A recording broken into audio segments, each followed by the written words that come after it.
Welcome to the FAQ number 3.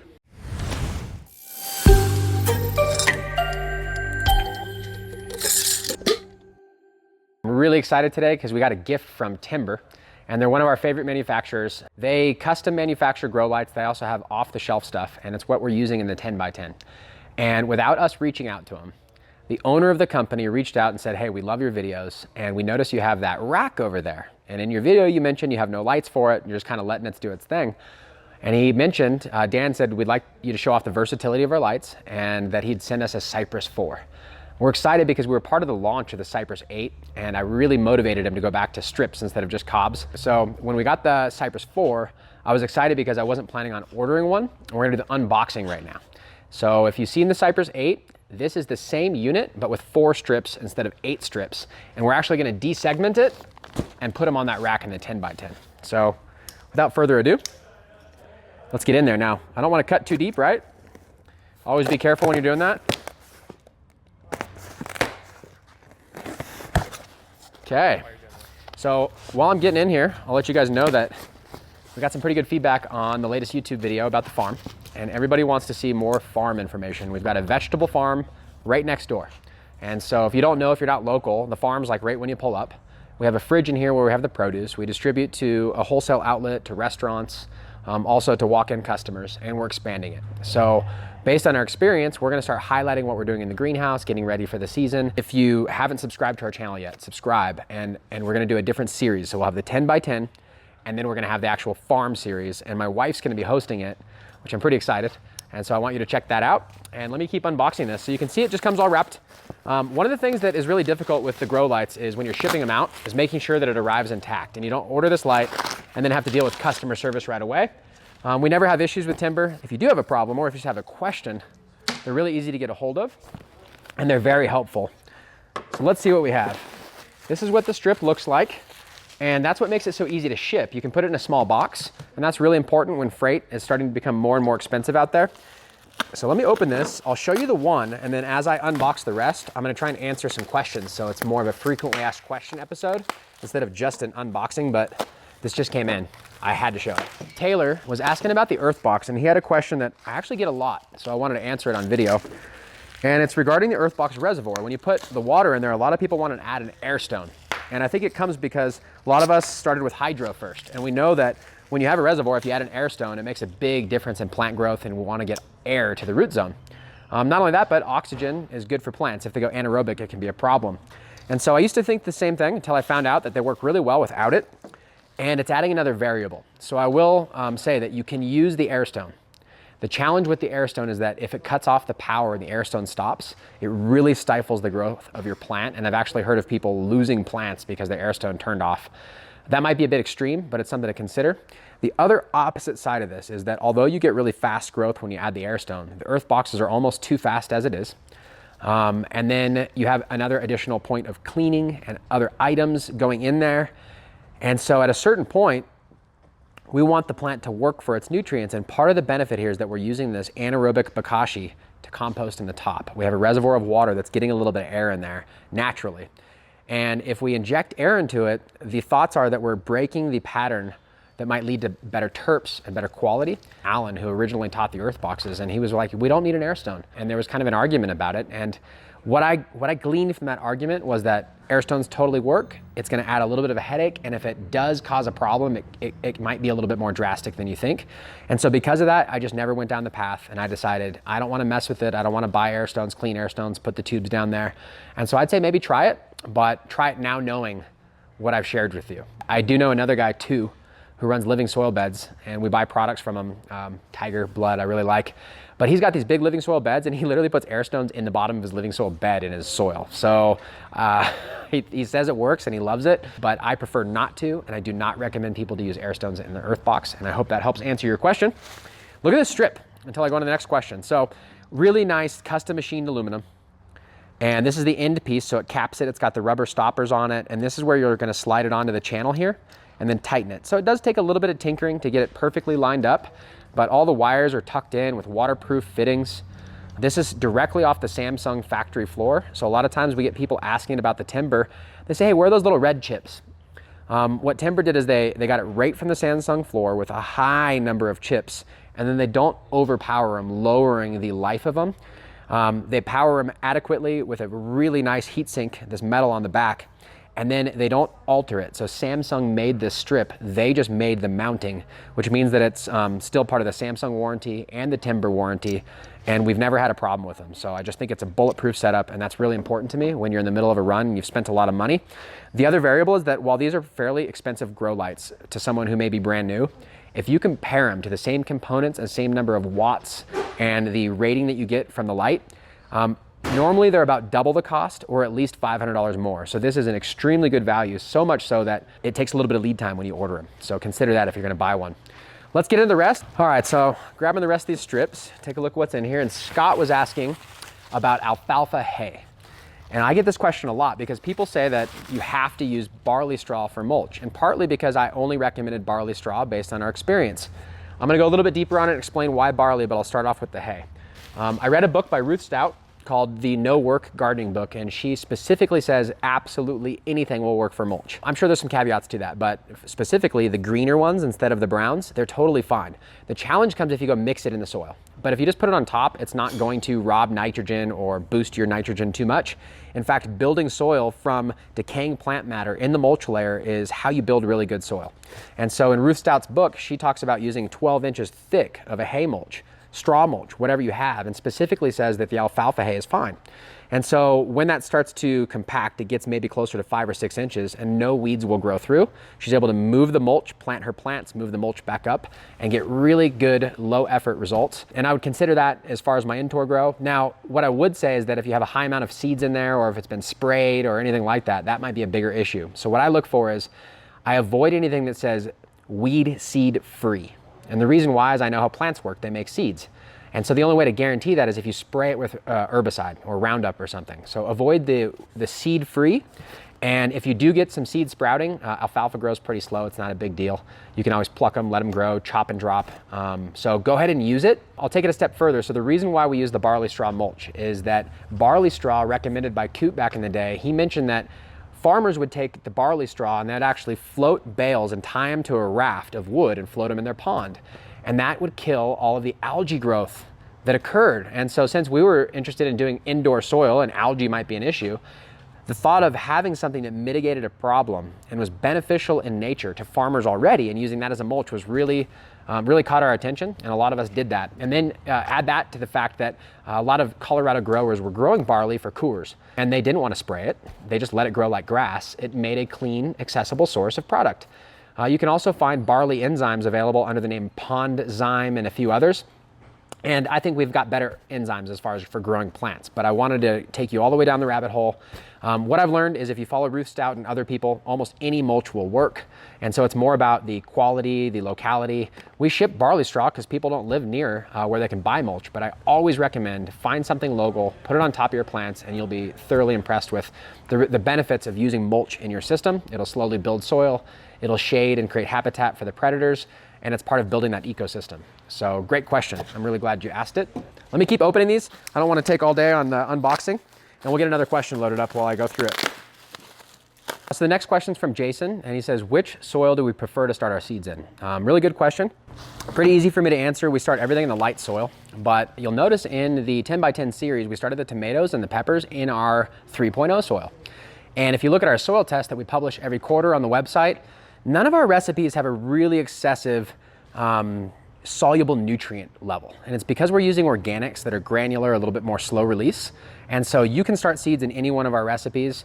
We have the best results when we use our light soil. And that's what we use for all the vegetables on our farm. Even in the little like 50 cell trays, we use our BuildASoil Light. I don't pick the pumice out. I don't do anything. The plants are fine with it. I use BuildASoil Light, and it's the most balanced for veg, and you're gonna get really good growth.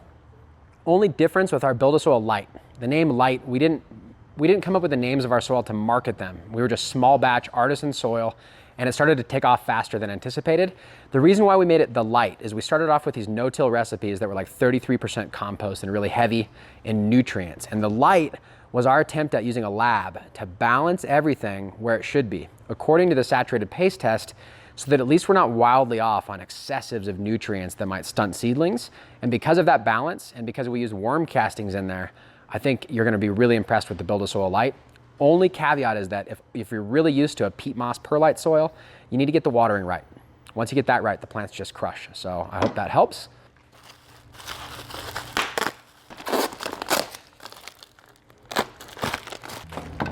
So there's the 4-bar. And it's all mounted, it's custom machined aluminum with channels in it, so you can slide the bars wherever you'd like. Once you attach the bars here, they're gonna slide so you can evenly space them. You also don't have to use this. So what we're gonna do is take these 4 plugs and we're gonna plug them into our 4 strips, and we're gonna set this near our rack, probably hang it on the side like this of our actual rack. And we'll take a strip like this and hang it underneath each layer of shelving, and we're gonna plug it in. And that'll really allow us to use these differently than most people normally would. Typically you would mount it right like this. This would be the end cap. Then we'd have several of them. And that would be very, very bright. Built-in dimmer and everything, so these are gonna work great for a rack. The reason why people like the strips is that you can get your plants really close to it without it being too much. And with this mini strips, you can get it pretty far away and it's still enough light. So when we get this on the rack in the coming series, if you're subscribed and you watch along, I'm gonna put it on there and I'm going to get some PAR readings, and I'll show you how potent these lights are and how we actually get them to work. And I'm pretty excited because we didn't anticipate having this on our rack. So we're gonna do a lot more in that section in quadrant 4. And I hope you look forward to that. And even though they use plastic, they do reduce it as much as they can. So anywhere that doesn't need to be specifically wrapped with the bubble for damages, they use this recycled material, which is helpful. We kind of live in a world where we have a lot of packaging. So every bit makes a big difference. Part of the reason why I like these lights is they are built in the USA by engineers. It provides good jobs, and they're really, really bulletproof. They're built well. And you can go on Amazon and you can buy a really cheap grow light. You can go to Home Depot in their new little lighting section and get some 60 waters. And that might be a great idea to get you through. But when you're ready to invest in a long-term piece of equipment at the highest quality, I super recommend Timber. We've got a couple of other lighting brands that we carry, and we love them all. But Dan's been super supportive of us, and he's a small business like ours, and I just love the product. So check out the Timber Grow Light Cypress 4. And I think I got a couple more questions we're gonna answer right now. That'll wrap up the FAQ. And we've got some more episodes coming out, so make sure you subscribe, tell your friends. If you have a question about the lights or a question about my response to these questions, put them in here. Another question, talking about pH, and they mentioned using a couple drops of lemon water to adjust the pH. First time I heard about this, I was in Living Soil forums, and there was this guy, Survival of the Fittest Seeds, and he was growing the Sweet Tooth number 4. He was all about the grapefruit terps, and he would use lemon to adjust his pH, and I thought, that's pretty cool. Fast forward to now, I've learned a lot more about pH. And so here's a few things to consider. If you're using clean filtered water that's neutral pH and you're trying to lower it with lemon water, it has very low holding power. So the acids that are in it won't hold for a long period of time and make very little difference. And the other thing is I typically only recommend acidifying the water when we actually have problems in the water. And so with clean water, it's more about the pH of your soil. And on agriculture, a lot of times we have so many problems with the soil, we can't address them. So what we do is we acidify the water to create a solution, a nutrient in the soil that is of the proper pH instead of fixing the entire thing. With your living soil container, you should be able to build it from scratch, and it should target in at the right pH. The other thing is cannabis likes a slightly sweeter soil, and vegetables do great when it's in that 6 to 7 range. So a lot of times I would be more worried about why have a high pH soil rather than trying to pH the water. But for sure, it's not going to hurt your living soil. You can add acid into water as long as you're not adding acid into soil. So when you dilute the acid in the water, all you're doing is making it at a healthy pH that biology thrives in. And so even like liquid fish, full of biology, it's stabilized with phosphoric acid. And so I think a lot of times us organic growers will kind of freak out about hearing the word acid and how it might hurt biology. I've seen nothing to prove this, and the small amounts you use to adjust water should not hurt the biology. It's when you're using chelates and all sorts of other stuff, and you're focusing on feeding the plant through the water, adjusting the pH, that it becomes an issue because the soil becomes secondary.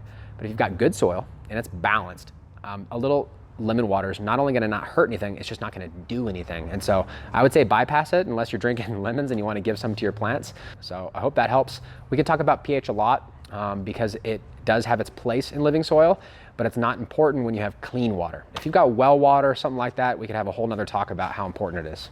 Okay, so last question here. Zach was asking about earth boxes. And his specific question was, how many can you put in a 4x4? Is it okay to use the 2, or can I put 3, or can I maybe put 4 in there? And I've done this, so I'm really happy to answer it. I had the exact same question because the earth box, however powerful, is slightly undersized. And so we're always trying to figure out how to get more yield. That's just what we do. Show you the earth box so I can show you visually. I'm gonna set this aside, get the plastic out of here. Set this down. All right, got Miles's new ferments. Pretty awesome, I'll talk about that later. So this is the earth box. And the shape is what causes these questions. Normally we have a round container, and so what I recommend when you want to go above 2, normally I would have 2 next to each other. So if this is you looking in the tent, there would be 1 here and there'd be 1 here. So what I do is I actually make them in a donut shape like this, and I put 4 of them, 2 this way, and then I stagger them off a bit, put another one here, and it makes a connected circle with a square hole in the middle. And that's, in my opinion, the best way to fill a 4x4 with 4 earth boxes. If you get 3 in there, they fit, but they're kind of close together, and it's harder to see when water is spilling off when you're filling it for the runoff. But if you leave a hole in the middle and you put the tubes where you can kind of access them, and now you have one last choice: 4 earth boxes in a donut. Do I put each plant in the middle? Do I put more than 1 plant? There's no wrong answer here. A lot of times what I'll do is, because the way I create this circle, I actually have an earth box starting over here. It's not all connected in the center. It's like staggered. So one would be here, and then I would put one on the end, and it would make a slightly offset circle. So sometimes I'll put a plant in one side of the earth box that creates the most balance, because all that I'm trying to do is fill the canopy. And if you start with the most even spacing, it's a lot easier to fill a canopy instead of really making one plant bridge to the other side. And so I hope that helps. Some people that want to flip to flower sooner, they're not worried about plant count. They'll put 2 or 3 plants in an earth box, flip to flower right away, and leverage the horsepower of more square footage of earth boxes as opposed to fewer earth boxes and longer time to fill the canopy. So thanks for following along. I love doing these things, and I was pretty excited to show off the Cypress today. If you put your questions in here and if you interact with us on the videos, we're going to be going through them, and we're going to make more episodes like this in the future. So a few of you may have seen me grab this bottle. I guess I'll mention it so I don't just tease you. Miles, AKA Avanash Miles, he has a company called Weed Should Taste Good. He's just been part of BuildASoil for a long time because he's been doing this longer than us. And he's a local, and he's got really good vibes in the community. He makes seeds, he's grown hemp, he's got a killer farm. And one of the things that he noticed right away is that these ferments that he makes work really well. And so for a while, he was making big, huge things of ferments from plants grown on his property. And he started bringing them down in like 5-gallon buckets, and our guys, I mean, this stuff stinks, it's fermented, right? They'd be bottling it for him, and we'd work together, and it was just a plain label that said BuildASoil ferment. This is a comfrey one. Well, it came full circle, and he actually did some design work, and he's paying homage to the Dr. Bronner's guy. He loves the products. He was really big in hemp. Some of you might not know that. He makes a hemp Castile soap. Well, this is a ferment, so it has nothing to do with soap. It's for your plants, and he kind of took a play on that. If you get your own bottle, you can read all the text. It's actually really well thought out. But we're so excited to see another grower that started off just working with BuildASoil as a customer, built a relationship with us, started building a product for us, and now it's distributed all over. He's got a great business, and people love it. With the feedback that we get from people that use these ferments is either A, it was the best thing ever, or A plus B, which is B is it stunk. And that's fine because ferment's a little stinky, but they benefit. We joke about stink in, stink out. So if you've never tried a ferment and you're a little scared to make your own, try this. We also recommend to make your own. It's a lot cheaper way to go. We don't have to ship it to you, but some people don't want to make ferments. This is the comfrey. And so it says right here, liquid comfrey extract, and there's gonna be different colors. We have a hemp one, seasonal specials. So if you go to buildasoil.com and check it out, or follow them on Instagram, you can get more details about this. It's 1 to 4 ounces per gallon. It's really gentle. It builds soil because it's based on the decay theory that we were discussing earlier. So even if you don't buy this product, research making your own fermented plant extracts or fermented plant juice. There's a lot of disagreeing thoughts in there, and there's so much to learn about it, but at the end of the day, it's basic. We take good plant material, you break it down in liquid form, you feed it back to your garden. Well, thanks for watching along. Thanks for interacting with us, asking questions. It really helps us build these videos. And be sure to look forward to the farm content. My wife is doing a great job over there running the farm, and so now she's gonna turn around and be able to explain in her words what it's taken to get there. So we're gonna share what works for us as part of the BuildASoil way, and hope to see you in the next video.